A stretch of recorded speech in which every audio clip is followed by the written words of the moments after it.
코로나에 아무도 안 걸리셨어요? 네. 감사하네요.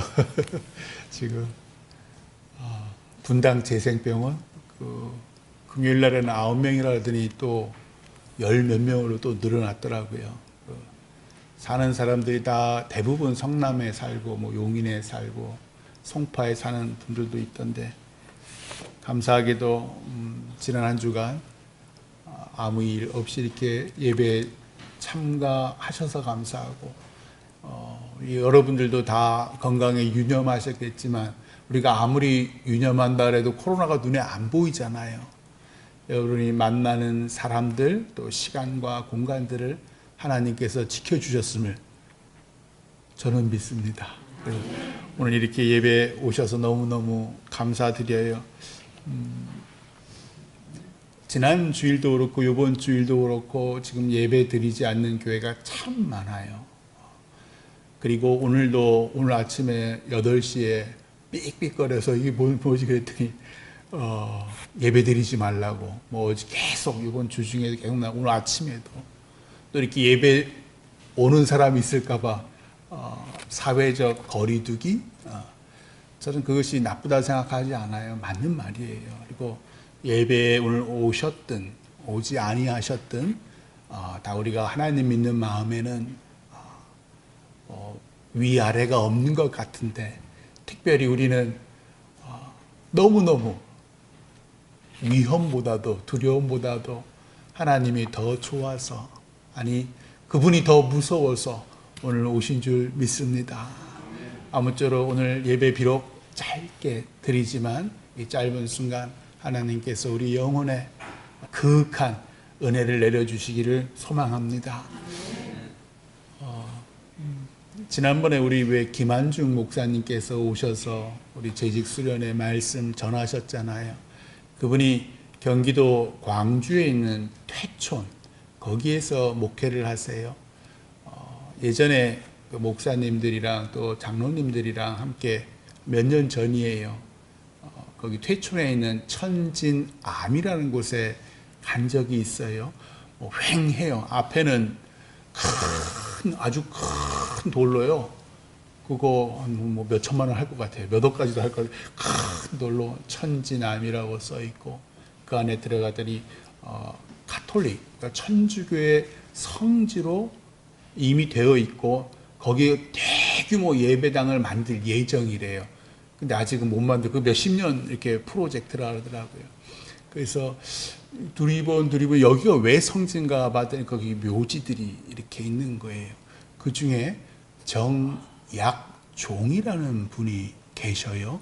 이 정약종이라는 분은 누군가 했더니 우리가 잘 아는 정약용, 목민심서를 쓰신 정약용의 친형이에요. 바로 위에 형인데, 그 형이 1801년에 참수당해요.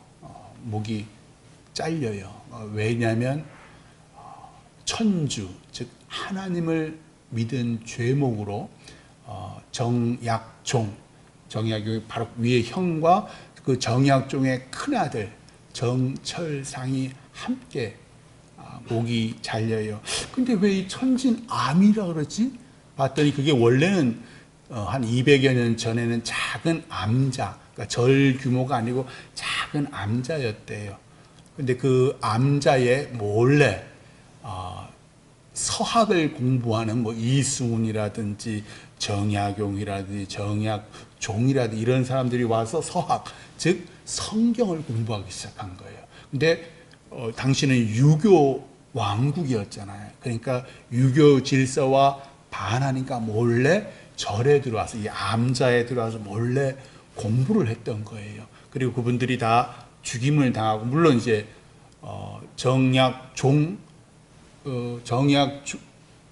중간이에요. 바로 위에는 정약전이라는 큰형이 있고 밑에 동생이 정약용인데, 이 정약종이 의금부로 붙잡혀 갔을 거 아닙니까? 그때 이렇게 얘기를 해요. 자기의 위에 형 정약전과 자기의 동생 정약용은 믿음이 없습니다. 그러니 저들을 살려주고 대신 믿음이 좋은 내가 대신 하늘나라에 가겠습니다. 그래서 이제 참수를 당하고 다행히도 정약 저는 흑산도, 전라남도에 있는 그 흑산도에 가서 유배당하면서 자산어보라는 그 물고기, 하여튼 그거 쭉 썼고요. 그 다음에 동생 정약 용은 이제 강진이죠. 전라남도 강진에 내려가서 목민심서, 여유당 정서, 경세유표 이런 거를 다 그 당시에 이렇게 써서 발표를 했습니다. 안타까운 거는 그로부터 그러니까 1801년에 참수를 당했는데 그로부터 38년 뒤에 정약종의 첫째 아들은 그때 같이 아버지랑 같이 죽었고요. 둘째 아들 정하상과 또 외동딸 정정혜 또한 38년 뒤에 하나님을 믿는다는 죄목으로 또 참수당합니다. 지금 이들 모두 천주교의 성인으로 추앙받고 있습니다. 세상은요, 세상 정권은요, 때때로 우리 기독교, 천주교를 포함해서 우리 기독교를 탄압할 때도 있고, 어화둥둥 이렇게 우시우시 이렇게 이럴 때도 있어요. 세상은 늘 변해요. 아마 6.25 인민군들, 북한의 인민군인들이 내려왔을 때 그때 당시에 교회는 무척 어려웠겠죠. 지난주에도 말씀드렸는데 세상은 늘 바뀌어요. 그러나 우리 기독교, 우리 하나님은 변하지 않아요. 그래서 세상이 우리를 탄압할 때 누군가는 참수될 수 있어요. 누군가는 죽임당할 수 있어요. 그러나 세상이 우리 교인들을 추앙할 때 우리 중에 누군가는 대통령의 권좌에도 있을 수 있고 국회의원도 될 수가 있어요. 그러나 세상이 이렇든 저렇든 우리 여호와 하나님께서는 요동치 아니하십니다. 우리 또한 우리의 여호와 하나님을 향한 믿음 또한 요동치 아니합니다. 오늘 말씀 시편 23편은 잘 아시다시피 다윗 왕이죠. 이스라엘의 2대 왕 다윗이 쓴 시입니다. 언제 썼는지는 몰라요. 그러나 적어도 그 내용 4절 5절 보니까 내가 사망의 음침한 골짜기로 다닐지라도 라는 제목도 있고 5절에는 내 원수의 목전에서 내 원수의 눈앞에서 라는 말을 하는 거 보니까 어려웠던 시절 그때 썼던지 아니면 어려웠던 시절을 회상하며 썼던지 그랬던 시가 오늘 시편 23편입니다. 다윗이 언제 행복했던가? 평범한 요즘에 코로나19 때문에 많은 사람들이 경험하는 게 있어요. 다 이렇게 하나님을 믿든 안 믿든 동일해요. 뭐라고 그러냐면 평범한 일상이 얼마나 소중했는지 하나님을 믿든 안 믿든 다 그 고백을 하는 거예요. 그전에는 평범한 일상에 대한 고마움, 감사가 없었던 거예요. 근데 이 코로나19로 인해서 동선도 만나는 사람도 제대로 못 만나고 또 예전에는 같이 나가서 이런저런 거 또 우리 같은 경우는 예배 드리고 새벽 예배 오고 수예배 오고 그 귀찮았던 일상들이 참 감사한 하루하루였구나 라는 것을 깨달았다라고 합니다. 아마 다윗이 이 시편 23편을 쓸 때는 아마 평범한 일상을 살았을 수도 있고 아니면 무척 머리가 빠개지는 골치 아픈 일들이 있었을 수도 있을 거예요. 그러나 아마 어떤 상황이든 간에 생각한 거죠.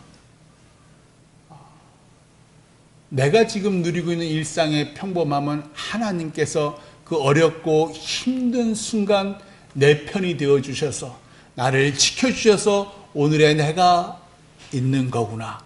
그게 이제 시편 23편에 녹아져 있습니다. 사람들은 착각하잖아요. 내가 부자가 되면 왕이 되면 엄청 행복하고 기쁠 거야. 근데 다윗을 보면 그러지 않았잖아요.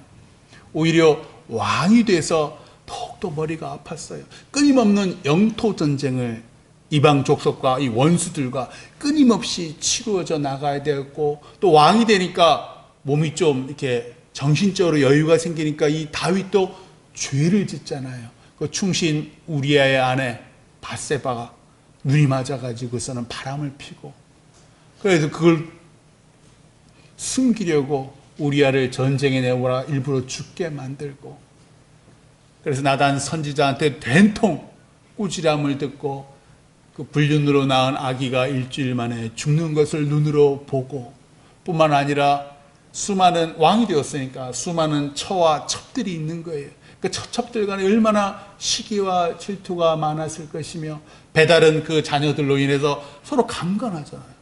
강간하고 그 강간에 대해서 그 압살롬이 죽이잖아요. 그 자기 친 누이를 강간한 죽이고, 나중에는 압살롬이 반역을, 아버지를 몰아내려고 오랫동안 3년 4년을 머리를 꾀를 써서 아버지 다윗을 왕국으로 몰아내잖아요. 근데 다윗이 어떻게 대적해요? 안 해요. 왜? 오늘 말씀대로 하나님께서 나를 인도하려. 아들과 어떻게 싸워? 가니까 누가 해줘요? 하나님이 해줘요. 참 신기하죠. 근데 그런 것들을 다윗이 하나하나 경험하는 거예요. 왕이 되어서도 기쁘고 행복하지 아니하였는데 한 가지 행복한 게 있어요. 오늘 말씀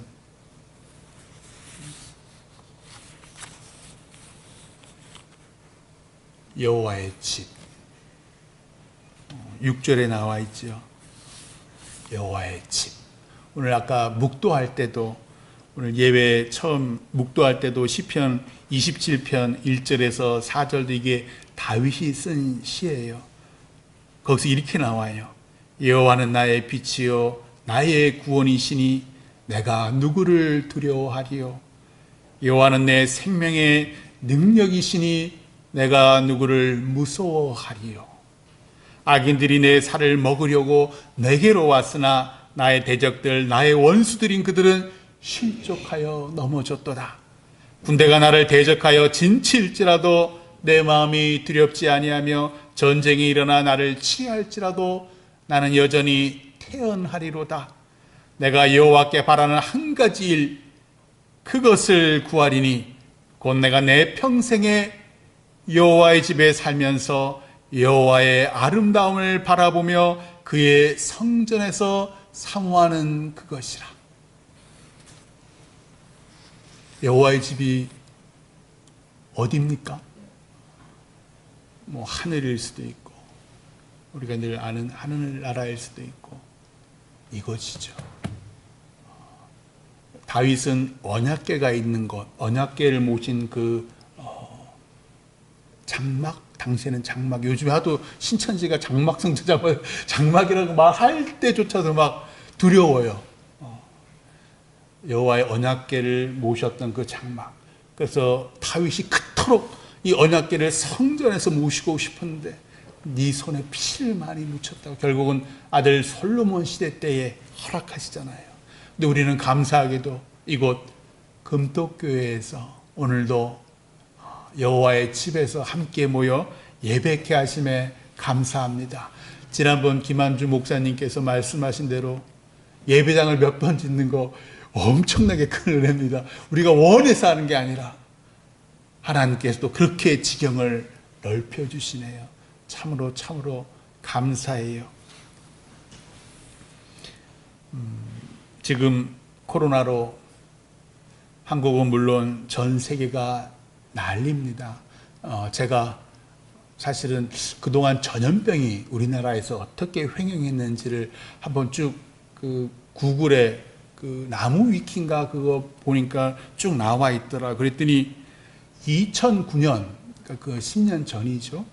신종 플루가 횡행했어요.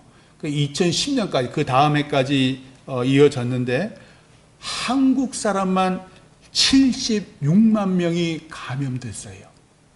전 세계 사람은 26만 명이 감염됐는데 한국 사람만 76만 명이 감염됐고 그 중에 한국에서 사망자만 270명이 나왔어요. 그러면 지금 이 코로나에 비해서 어때요? 훨씬 커요. 규모가. 훨씬 크고 훨씬 광범위했고 많은 사람이 죽었어요. 근데 그때 정부에서, 언론에서 예배하지 말란 말을 하지 않았어요. 근데 이번에는 예배하지 말라고 그래요. 왜 그럽니까? 그놈의 신천지 때문에. 사실은 신천지 때문에 폭발을 해가지고 지금 이렇게 된 거지요. 이해해요. 정부의 입장을 이해해요. 그러나 오늘 다윗이 말한 대로 사망이 나를 애워 둘러쌌지라도 하나님께서 우리를 지켜주심을 믿습니다. 그래서 우리가 이렇게 예배드리게 하여 주심에 감사합니다.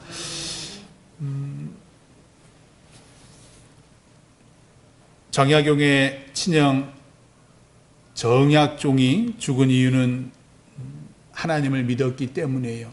때로 두려워하는 것은 우리가 오늘 예배함으로 혹여 행여 우리 가운데에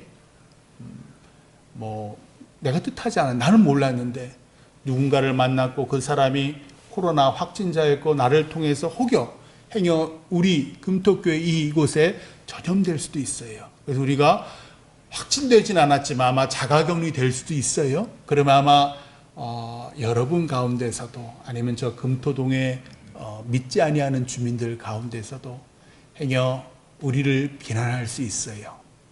그 비난을 우리는 감당해야 합니다.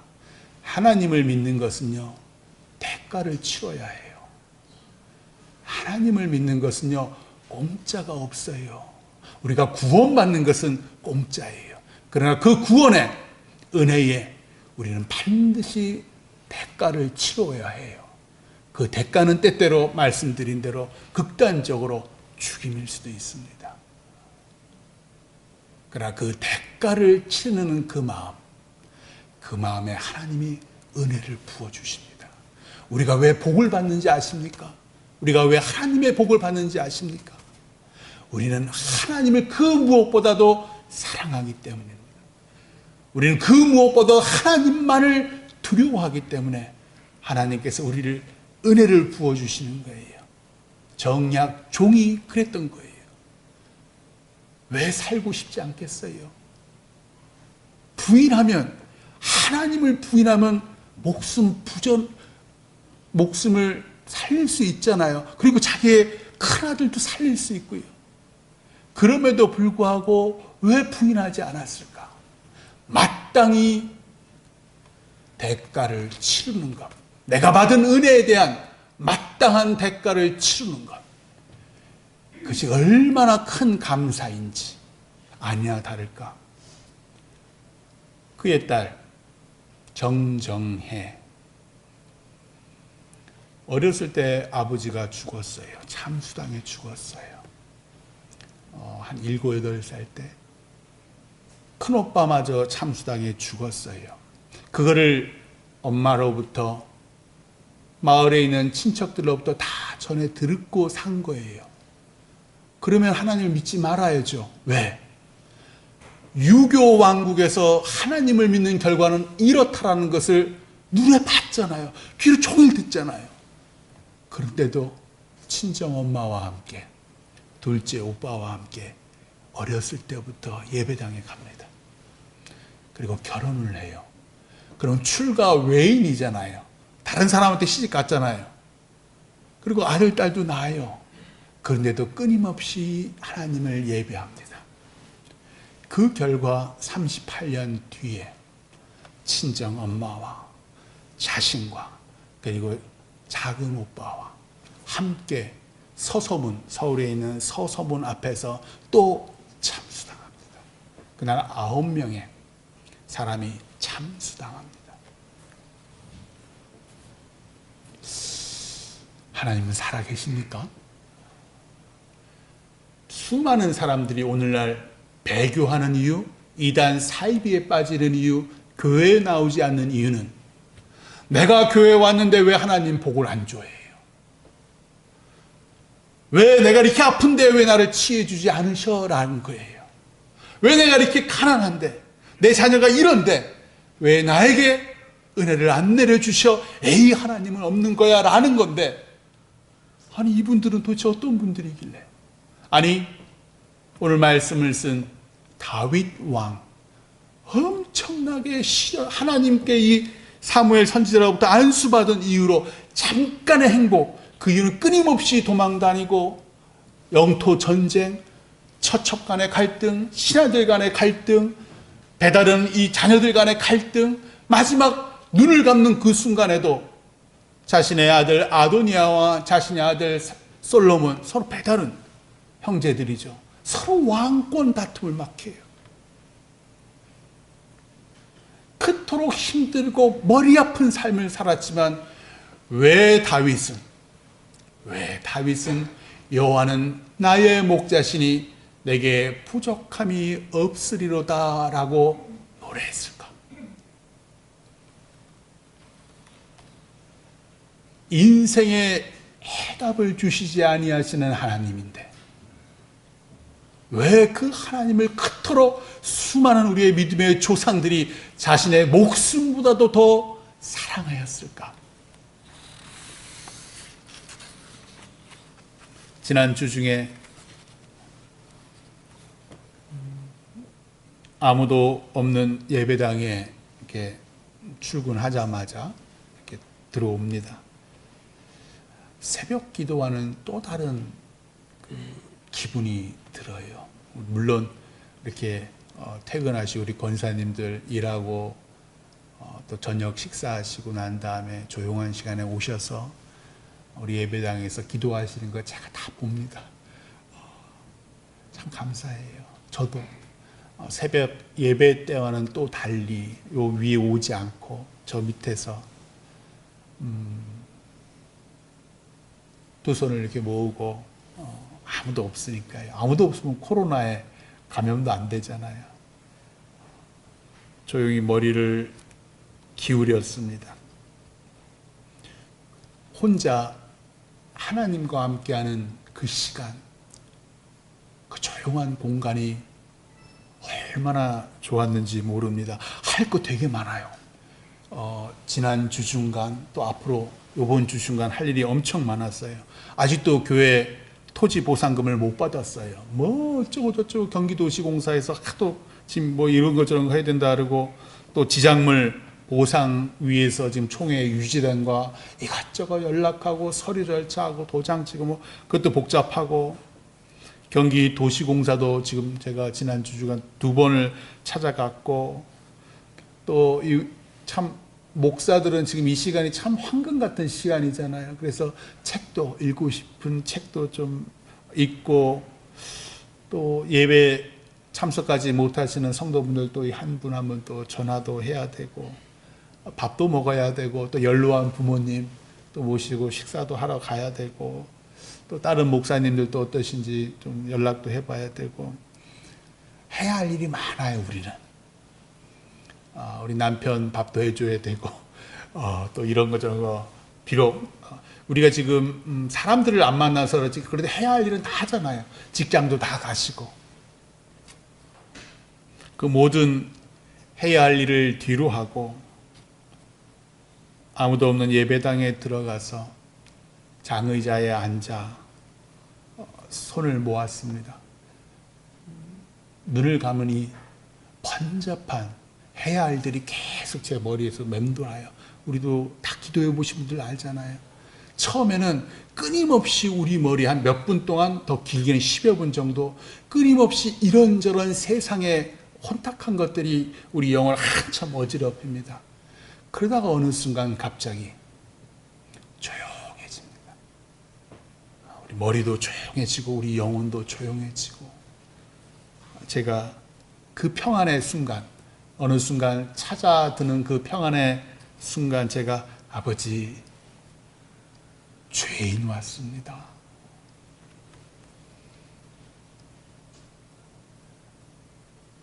제 고백이지요. 아버지 죄인 왔습니다.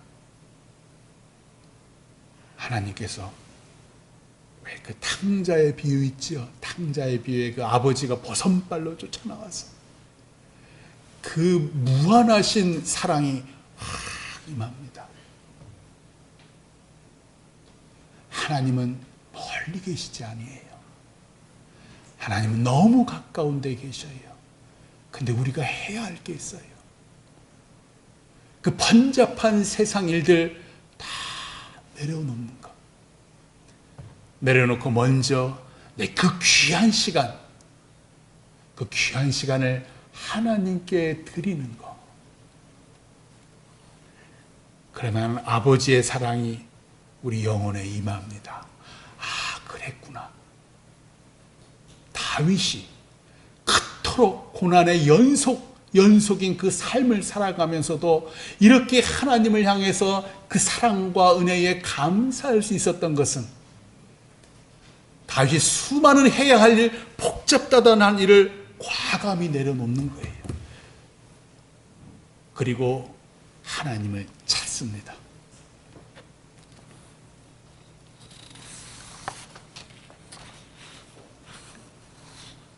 교회는 우리 영혼에 안식을 주는 곳입니다.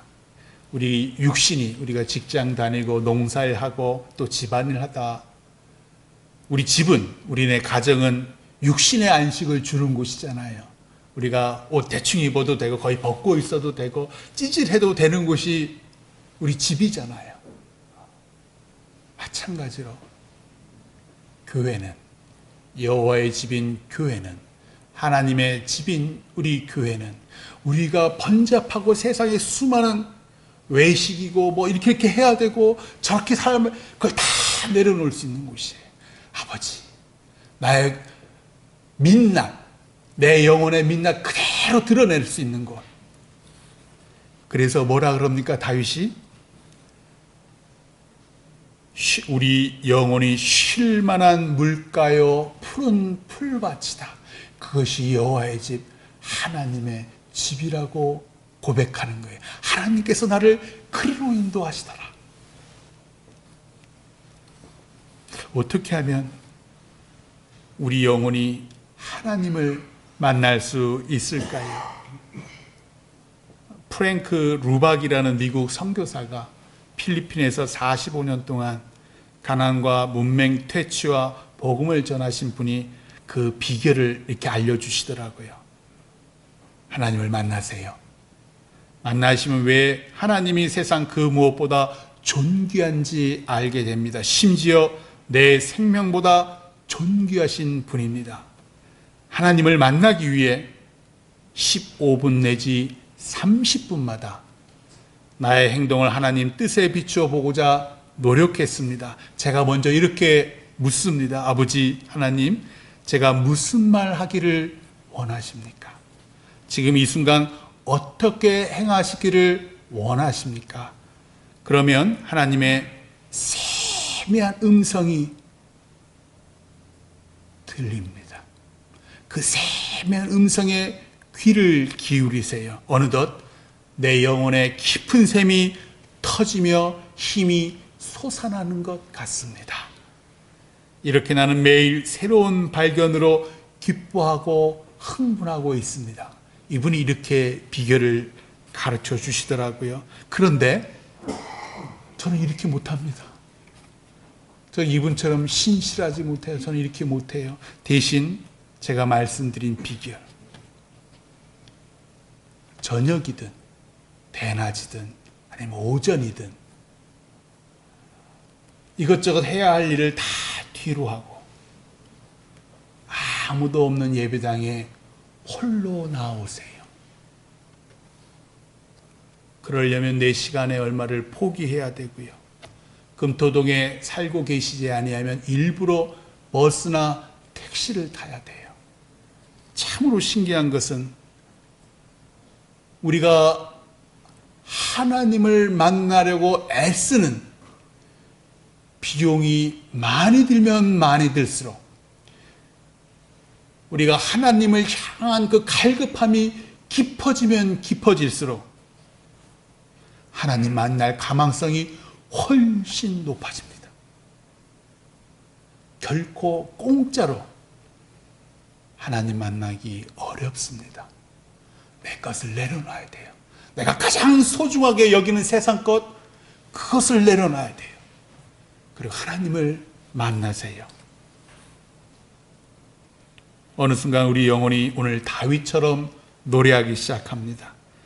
여호와는 나의 목자시니 내게 부족함이 없으리로다. 그가 나를 푸른 풀밭에 누이시며 쉴 만한 물가로 인도하시는도다. 우리를 지금까지 지켜주신 하나님, 우리를 구원하신 하나님, 내 기도에 응답하시는 하나님, 설령 그 모든 것 주지 않으셔도 여전히 아프고 여전히 가난하고 여전히 힘들어도 선한 목자 되신 하나님이 나와 함께 하심으로 내게 부족함이 없고 내 영혼이 기뻐하며 소생됩니다.